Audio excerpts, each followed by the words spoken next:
Introduction. Have you ever faced failure so intense it made you question your worth? Like every effort you made just crumbled, and all you were left with was self-doubt and frustration?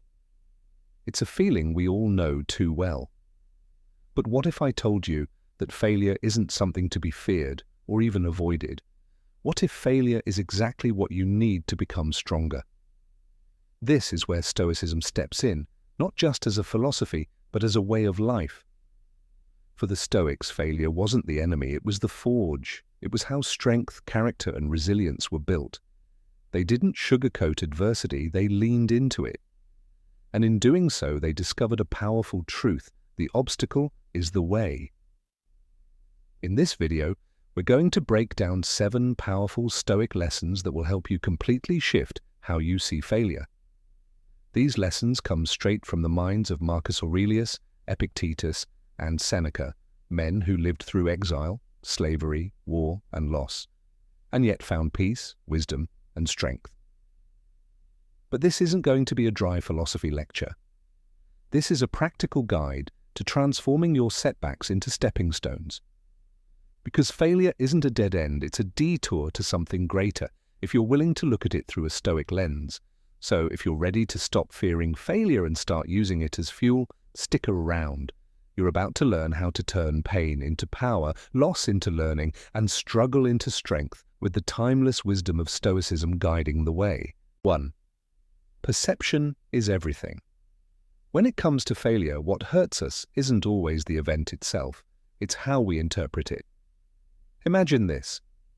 You've poured months into a business idea. Sleepless nights, empty bank accounts, every ounce of your passion, and then it collapses. You could see this as proof that you're not cut out for success. You could spiral into self-doubt, shame, and regret. Or you could see it the way a Stoic would. Marcus Aurelius, Roman emperor and Stoic philosopher, wrote, "If you are distressed by anything external, the pain is not due to the thing itself, but to your estimate of it, and this you have the power to revoke." That's the core of this lesson. Events are neutral. It's our perception, our judgment, that gives them meaning. Failure isn't inherently bad, it's just a result, a moment. How we choose to interpret it makes all the difference. Let's take Thomas Edison. After his lab burned down, destroying countless prototypes and research, he famously said, "Thank goodness all our mistakes were burned up. Now we can start again." That's not just optimism, it's reframing. That's Stoicism in action. The Stoics taught that perception is our first line of defense. We don't always control what happens to us, but we always control how we interpret it. So when failure strikes, ask yourself, what am I telling myself about this? Is this a loss or a lesson? Is this the end or a redirection? The same failure can break one person and build another. The difference lies in perception. So the next time you fall, pause. Before you react, reframe. See the situation as it is, not worse than it is. You might find that failure isn't a wall, but a mirror showing you what needs to grow. And that simple shift in mindset, that's where strength begins. 2. Control what you can. In ancient Rome, there lived a man named Epictetus. Born into slavery, beaten, and eventually left crippled, he had every reason to be bitter about life, but instead of falling into despair, he became one of the most respected Stoic philosophers of his time. Why? Because he understood a truth most of us miss. You can't control everything, but you can control how you respond to anything. Epictetus taught that life can be divided into 2 categories: the things within our control and the things outside it. Our thoughts, our actions, our choices, those are within. But everything else, other people, outcomes, circumstances, timing, is not. When we experience failure, our instinct is often to panic, blame others, or spiral into regret. We obsess over what we could have done, what they should have done, or why life isn't fair. But Stoicism teaches us to shift that focus entirely. Let's say you didn't get the job you wanted. Instead of drowning in frustration, the Stoic response is to ask, What was in my control? Maybe it was the effort you put into preparing, your attitude, your follow-up. That's where your power lies. The rest, the hiring decision, company politics, timing, was never yours to own. By focusing only on what you can control, you free yourself from unnecessary suffering. You take back your energy. You move forward. The beauty of this mindset is that it applies everywhere. In relationships, career, goals, even in failure, especially in failure, because that's when our emotions flare up, and we're most tempted to fight battles we can't win. When you fail, the Stoic path isn't to suppress your emotions, it's to redirect them. Pour your energy into the next step, not the setback.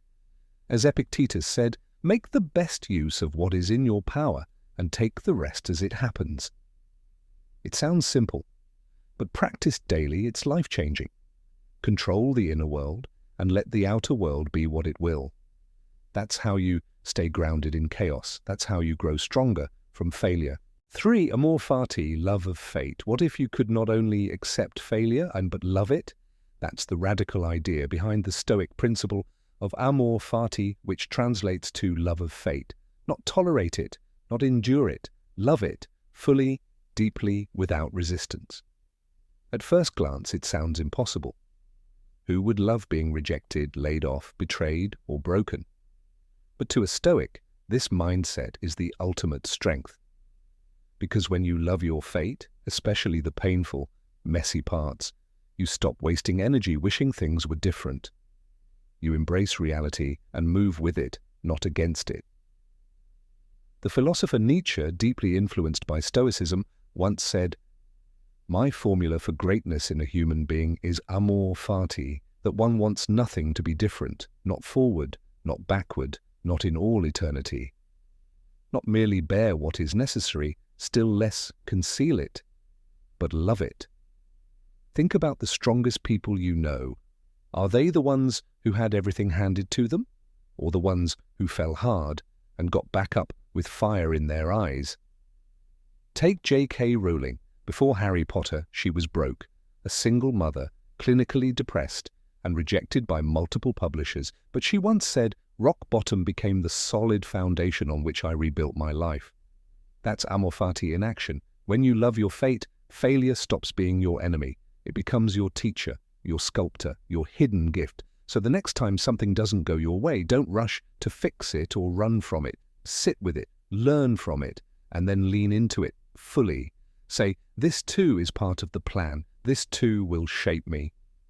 Because amor fati isn't about passive acceptance. It's about active empowerment. It's saying, this happened for me, not to me. And that belief, that's the seed of unshakable strength. 4. Memento mori, remember, you will die. It sounds dark, even morbid. Memento mori, Latin for remember, you will die. But to the Stoics, this wasn't about fear. It was about focus. It was about clarity. It was about life. Marcus Aurelius, one of the most powerful men in history, reminded himself daily, you could leave life right now. Let that determine what you do, say, and think. Why would an emperor think about death? Because the awareness of mortality sharpens everything. It burns away the trivial. It reminds us that time is not promised and that every moment, every failure, every victory is part of a very short, very sacred ride. When you face failure, it can feel like the end of the world, a breakup, a lost job, a missed opportunity. They can crush you if you let them. But in the face of death, they shrink, they soften. Suddenly, that rejection email or failed launch isn't a life sentence. It's a blip, a moment, a chance to pivot while you still can. Memento mori humbles you, but it also frees you. It tells you, yes, life is fragile, but that's exactly what makes it beautiful. So why waste another second worrying about what went wrong instead of using what time you have to move forward? Failure, through the lens of mortality, becomes a teacher, a guide. It wakes you up. It pushes you to stop waiting for the perfect moment and start acting, imperfectly, courageously, now. When you truly embrace memento mori, you stop fearing failure because you realize there's something far worse, not trying at all, wasting your one shot being afraid, playing small, holding back. So, Remember, you will die, but until then, you are alive, you are still in the arena, and every failure is proof that you're trying, learning, growing, and that's a life well lived. Practice voluntary discomfort. We spend our lives avoiding discomfort, air conditioning when it's hot, comfort food when we're stressed, distractions when we're uncertain. But the Stoics, they did the opposite. They chose discomfort on purpose. Seneca, one of the wealthiest men in Rome, would routinely sleep on the floor, wear coarse clothes, and eat the bare minimum. Why? Because he believed that practicing discomfort made you stronger, more grateful, and, most importantly, prepared. He once wrote, "Set aside a certain number of days during which you shall be content with the scantiest and cheapest fare, with coarse and rough dress, saying to yourself the while, 'Is this the condition that I feared?' When you expose yourself to discomfort voluntarily, you remove its power over you. You teach your body and mind, 'I can handle this.' So when actual failure hits, when you lose a job, face rejection, or go through a financial storm, you don't panic. You've already trained for it. It's like a mental gym. You do small, intentional reps of hardship so that life's unexpected punches don't knock you out. And here's the twist. Discomfort isn't just about preparing for pain. It's a shortcut to growth. Want to get stronger, lift heavy things, want to get braver, do things that scare you, want to handle failure better, fail on purpose in low-stakes ways, try, risk, fall, repeat. Modern life often sells us ease and convenience as the ultimate goals. But too much comfort makes us soft. It makes us fear failure because we're never used to things being hard. But the Stoic knows growth and comfort can't exist in the same room. So start small, take a cold shower, wake up early, skip a luxury, step into a challenge you'd usually avoid.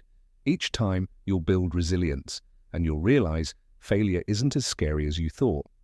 Voluntary discomfort is the armor you build before the battle begins. It's how you fail without falling apart. It's how you stay strong when life tests you. And life will test you. 6. Journaling for reflection.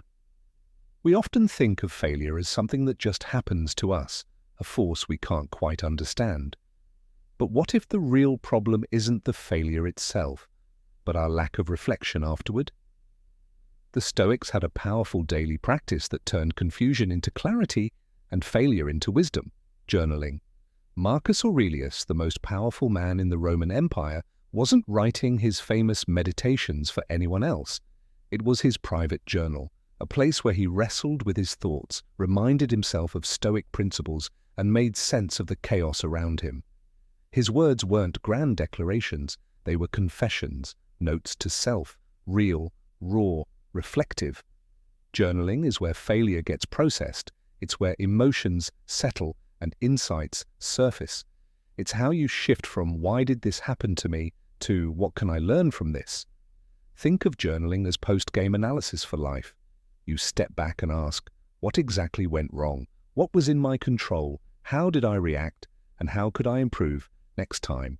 What did I learn about myself? By writing, you separate facts from feelings. You slow down the storm of self-doubt and start to see patterns. You begin to understand that failure isn't random, it's feedback. And here's the beauty, you don't need to be a writer. Your journal doesn't need to be poetic or polished, just needs to be honest. Even 5 minutes a day can change how you think. Journaling also helps you zoom out. When you look back over old entries, you realize you've overcome things you once thought were impossible. That job you didn't get? The heartbreak you thought you'd never move past? You survived. You grew. And your journal proves it. So when failure strikes, don't just react, reflect. Let your journal be your mirror, your coach, your quiet space to make sense of it all, because in the silence of self-reflection, strength is born. 7. Turn the obstacle into the way. There's a moment in every failure where we face a choice, give up or go through. The Stoics would tell you, go through. Because that obstacle in your path, it is the path. Marcus Aurelius famously wrote, "The impediment to action advances action. What stands in the way becomes the way." This isn't just poetic, it's deeply practical. It's a challenge to stop seeing setbacks as dead ends and start seeing them as directions. Think about it. Every great story, every powerful comeback begins with a roadblock, a moment of friction. The job you didn't get that forced you to find your real passion. The business that failed only to teach you everything you needed for the next one. The relationship that ended, giving you space to rediscover yourself. The obstacle isn't holding you back, it's revealing the way forward. Take the story of Nelson Mandela. He spent 27 years in prison, 27 years. Most would have been broken, but he used that time to sharpen his vision, calm his anger, and prepare to lead. The obstacle became his preparation. And you, whatever you're facing, failure, rejection, fear, it's not the end, it's the raw material, the fire that forges, the test that transforms. But here's the key. You have to engage with the obstacle. You can't go around it. You can't wait for it to vanish. You go through, eyes open, heart steady. You ask, what can this teach me? What strength can I build here? How can I grow because of this, not in spite of it? When you adopt this mindset, failure stops being frightening. It becomes exciting. It becomes fuel. The obstacle is the way. Not just a catchy phrase, but a compass, a challenge, a call to courage. Conclusion. So, there you have it. 7 Stoic lessons that can transform failure into strength. It's not about avoiding failure or pretending it doesn't hurt. It's about rethinking how you approach it, how you react to it, and how you grow because of it. From shifting your perception of failure to taking control of what's in your hands, to learning to love what happens in life rather than fighting against it, the Stoic mindset teaches us that failure is not a roadblock, it's a stepping stone. Remember, failure is only final if you let it be. If you choose to embrace your fate, reflect on your actions, and see obstacles as opportunities, you can turn every setback into a source of strength and wisdom. The Stoics weren't superhuman. They faced the same challenges, heartbreaks, and failures as we do. What made them exceptional was their ability to see the value in those moments and turn them into growth. So the next time you find yourself facing failure, don't see it as the end. Instead, ask yourself, what can I learn? How can I grow from this? What's my next step? Then take that step, because in the Stoic worldview, the obstacle really is the way. Every failure is just another chapter in your personal story of resilience. With that said, thanks for watching, and until next time.